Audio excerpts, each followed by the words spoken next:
Chris, thanks for joining us, man. Hey, thanks for having me. This is my favorite show on TV.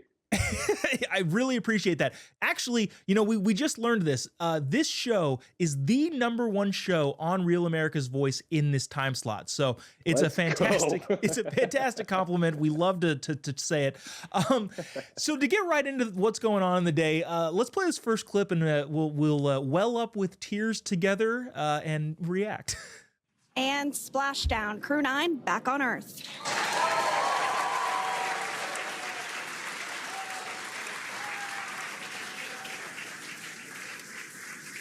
Awesome. Wait for that. SpaceX Freedom, splashdown. Good main release. Copy, splashdown. We see main chutes cut. Nick, Alex, Butch, Sunny, on behalf of SpaceX, welcome home. It just makes me feel so good. Chris, I'll tell you this. I'm so excited that Hitler was able to save those astronauts that have been stuck in space for the last several months, which is what the headlines would say if you were reading one of the Lib articles. Elon Musk's SpaceX finally rescued those astronauts after being told they couldn't during the past administration. Finally, President Trump gave him the okay. Despite the political divide, don't you think that this is something that we can all get together on and be like, this is cool. This is objectively cool. Yeah, we should be able to come together and think this is cool. Could you imagine if during the original moon landing, half of the country said, well, it wasn't my party, so I don't really like what you're doing? No, True. that would never happen. And with Joe Biden, he had the opportunity. He wanted to be the unity president. He said that on numerous occasions before calling us trash and deplorables. But he had the opportunity to enlist Elon Musk and do just this, save these astronauts. He chose not to. Donald Trump gets the win. Half the country is mad, but this is an American moment. We should be able to come together and celebrate this. And how cool was it seeing those dolphins circling that capsule when they landed in the ocean? Yeah, that was awesome. I remember the first time Elon sent astronauts up into space, watching that, and at the time he was a lib, I think, and Yes. I was still excited about it. As an American doing cool American things, and despite the political divide, I was excited for it. So hopefully the libs can come around and just recognize that, hey, this is just objectively cool no matter who you are. Speaking of somebody who is not cool with something, I want to get your thoughts on this. We all saw the JFK files being released. President Trump finally released them. The media had a field day with it. If you want some in-depth, deep dive analysis, go watch Charlie Kirk's show or Steve Bannon or somebody else on the Rav Network. They're probably diving in much more deeply than we're about to here. The funniest thing, though, of all of that I think I saw was this TMZ headline that said JFK's grandson slams the Trump administration for not giving the family advanced warning about the files release. To which I had to say, what kind of a rock do you have to be living under to not know that President Trump was going to release the JFK files? We have been asking for these for decades. How are you upset about this?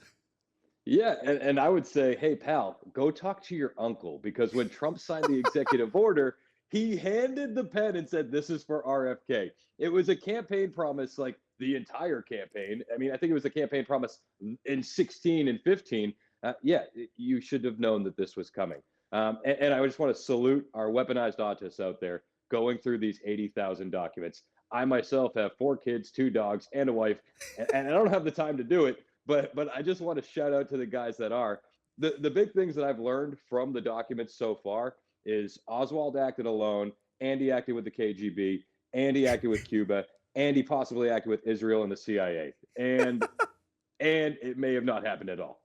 I think the biggest thing here that we can learn is that maybe it's libs don't like campaign promises being fulfilled, because this has been a campaign promise for a long time. And maybe that's his real thing. Hold on. How dare the president of the United States actually fulfill a campaign promise? We don't do that on the Democrats side. So you shouldn't be able to do it too here. Maybe that's why he's upset.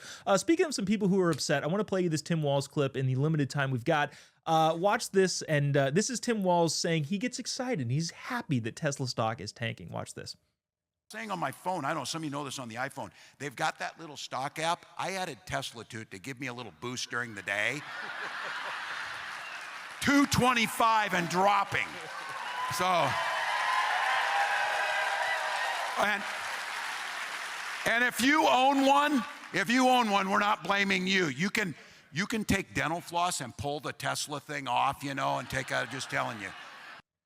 You know, regardless of your political ideology or political leanings, you should never root for the downside of American individuals as a whole. Like if there's a Democrat president, I don't like what he's doing, but I also don't root for the economy to tank. Tim Walz also forgot that apparently, well, most Americans probably who have 401ks probably have Tesla stock, so that's hurting them. Chris, your thoughts on rooting for the downfall of an American company for some reason? My initial reaction is, weren't you just saying that federal workers shouldn't be fired last week? Like when an accountant at the State Department gets let go, that's a tragedy. But when a company has over 100,000 employees and they're making products here in America, you're rooting for that to fail. It doesn't make any sense. Yet nothing this man does makes much sense at all. And he's just kind of illustrating the reason why the majority of America didn't vote for you and didn't vote for Kamala, because we're America first, you're America last. It is exemplified time after time after time. We dodge so many bullets. Tim Walz is one of those. Yeah, I again, like I don't root for the American people to fail in any capacity, regardless who is in office. Obviously, we can criticize what's going on in the policies, but rooting against the American people, that's just stupid. Chris Hand, thanks so much for running through those headlines with us today. Really appreciate you to coming on. Hey, anytime, man. Love the show.